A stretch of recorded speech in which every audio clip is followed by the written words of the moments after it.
வணக்கம் நேயர்களே. மிக முக்கியமான திருப்புகழ். வேண்டுபவருக்கு வேண்டும் வரம் அளிக்கும் திருப்புகழ். வராத மணி நீ என ஓரில் வருகாதெது எதுதான் அதில் வராது. இராதாதிகளால் நவலோகம் இடவே காரியம் இதில் ஏது.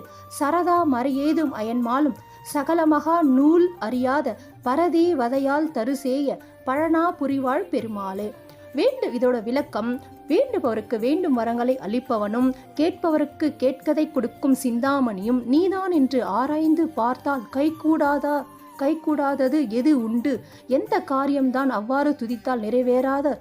பாதரசம் போன்றவர்களை வைத்து செய்யும் ரசவாத வித்தை மூலம் 9 லோகங்களை இட்ட கூட்டுருவால் இறுதியில் கரியாகும். இதனால் வேறு பயன் ஏது? சத்திய சுரூபனே, வேதமோதும் பிரம்மனும் திருமாலும் எல்லா வேத ஆகம நூல்களும் அறியாத பரதேவதையாகிய பார்வதி தந்தருளிய குழந்தாய் பழனி பதிவால் வாழ்கின்ற பெருமாளே என்று பாடி